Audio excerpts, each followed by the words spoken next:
Air defence यानी कि एक ऐसा कवच जो कि दुश्मन के किसी भी एरियल अटैक को सीमा के अंदर आने से रोके।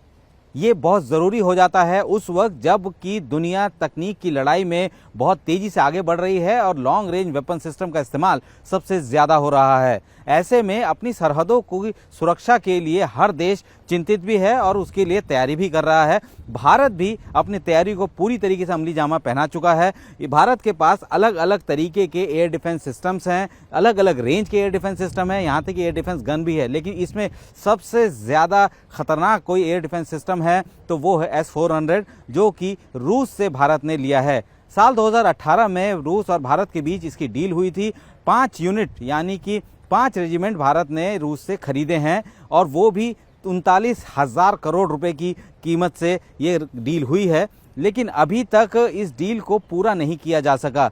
वजह यह है कि जिस तरीके से रूस और यूक्रेन का युद्ध चल रहा है उससे पहले ही कयास लगाए जा रहे थे कि हो सकता है कि S-400 की डिलीवरी का समय जो है वो बढ़ सकता है। हालांकि रूस ने भारत के साथ दोस्ती दिखाते हुए युद्ध के दौरान भी अपने जो सिस्टम जो करार हुआ था उसको पूरा करने की पूरी कोशिश की और अभी तक 3 ऐसे यूनिट जो हैं वो 5 में से भारत को मिल चुके हैं। एक पहला स्क्वाड्रन मिला था 2021 को, दूसरा 2022 को, तीसरा 2023 को, लेकिन 2024 में कोई भी स्क्वाड्रन S-400 का भारत को नहीं मिला, क्योंकि जो टाइम लिमिट था जो डिसाइड किया गया था वो पहले किया गया था कि 2023 के अंत तक पाँचों की पाँचों यूनिट भारत को मिल जाएगी, लेकिन वो नहीं हो पाया। उसके बाद जो डिलीवरी शेड्यूल है उसको 1 साल और बढ़ाया गया और बताया जा रहा था कि 2024 के अंत तक ये डिलीवरी हो जाएगी। लेकिन अब सूत्र ये बता रहे हैं कि अब ये डिलीवरी शेड्यूल जो है 2026 के एंड तक मिल जाएगा। तो यानी कि कहा जा सकता है कि अगले 2 साल में भारत के पास ये 2 बची हुई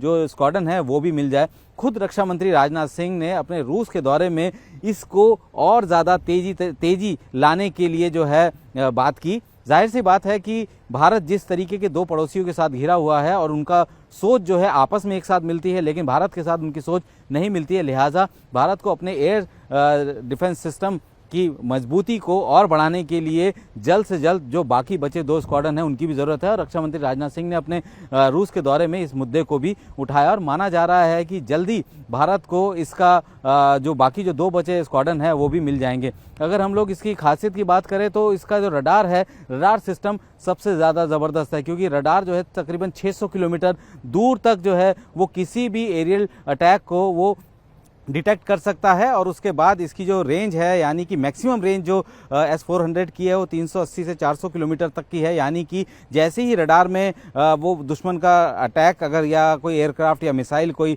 डिटेक्ट होता है और वो बड़ी तेज़ी से भारत की तरफ बढ़ता है तो S-400 उसे डिटेक्ट करेगा और जैसे ही वो उसके किल रेंज में पहुंचेगा यानी 400 किलोमीटर के आसपास पहुंचेगा तो यहाँ से लॉन्च होगी मिसाइल और जाके उसको एंगेज कर देगी। और इसके चलते जो है वो मिसाइल जो है भारतीय सीमा में अंदर आने से पहले ही उनको नष्ट कर दिया जाएगा। सबसे बड़ी बात यह है कि ये अलग अलग तरीके के मिसाइल इसके पास है, यानी कि ऐसा नहीं है कि सिर्फ S-400 है तो 400 किलोमीटर मार करने की एयर डिफेंस मिसाइल ही भारत के पास है। इसके अलग अलग वेराइटीज़ हैं, यानी कि 200 किलोमीटर मार करने वाली भी है, 300 भी है। तो इस तरीके से अलग अलग तरीके के मिसाइल्स हैं जो कि डिटेक्ट करने के बाद जो है लॉन्च कर सकते हैं। हालांकि कोशिश यही रहती है कि नज़दीक आने ही ना दिया जा सके। अगर हम लोग पाकिस्तान की बात करें तो पाकिस्तान तो भारत के साथ बहुत नज़दीक में है और अगर वहाँ से कोई मिसाइल फायर की जाती है तो जाहिर सी बात है कि 400 किलोमीटर वाली रेंज की एयर डिफेंस मिसाइल का इस्तेमाल तो नहीं होगा, छोटी मिसाइल का इस्तेमाल होगा। इसके अलावा भारत के पास और भी छोटे जो मीडियम रेंज मिसाइल है वो भी एयर डिफेंस में शामिल है। भारतीय वायुसेना के पास भी है, भारतीय थल सेना के पास भी है। लेकिन ये जो S-400 है ये भारतीय वायुसेना में शामिल है और इस वक्त ईस्टर्न सेक्टर, वेस्टर्न सेक्टर में इस वक्त ऑपरेशनल है। यानी कि अगर किसी भी तरीके का कोई खतरा आता है तो वो आसानी से उसको एंगेज कर सकते हैं। और कोशिश यही रहती है कि भारतीय सरहद जो है वो सरहदी सीमा जो है वो हमेशा सुरक्षित रहे और कोशिश ये भी है कि जल्द से जल्द ये एयर डिफेंस सिस्टम भारत को पूरी तरीके से मिल जाए। हालांकि भारत भी अपना एक long range air defence system जो है वो तैयार कर रहा है, उसका डेवलपमेंट फेज चल रहा है, उसको अभी ईजाद किया जा रहा है और ये बनने के बाद भारत आत्मनिर्भर भारत के तहत अपनी ताकत को और इजाफा कर लेगा।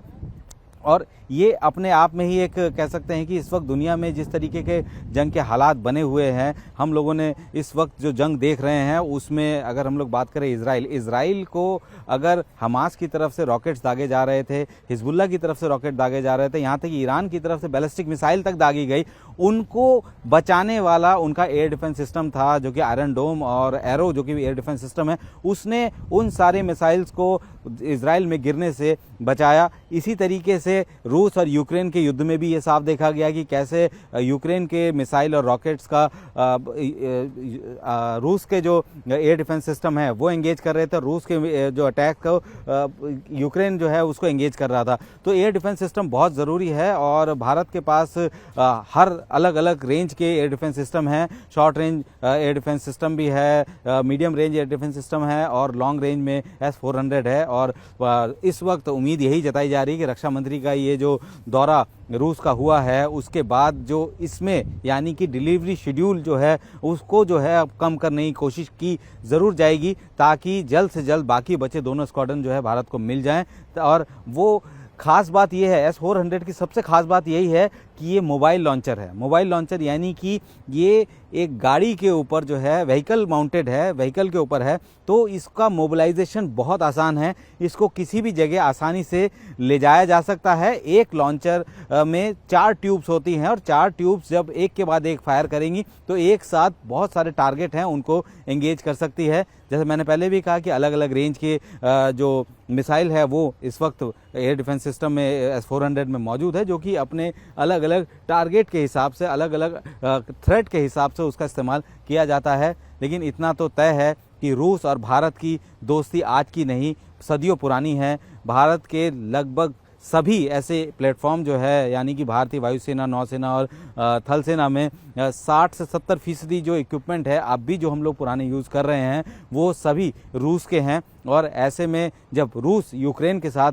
एक बड़ी जंग में मौजूद है, वो जंग लड़ रहा है, उसके बावजूद वो भारतीय सेना को वो सारी सिस्टम जो कि पहले डील हो चुकी है उनको मुहैया कराने में कोई कोर कसर नहीं छोड़ रहा है। हालांकि डीले ज़रूर हो रहे हैं लेकिन तयशुदा समय के अंदर वो सिस्टम यानी कि S-400 सिस्टम को भारत को देना रूस के लिए भी एक बहुत ज़रूरी है और उम्मीद जताई जा रही है कि बाकी बचे 2 सिस्टम भी जल्दी भारत को मिल जाएंगे।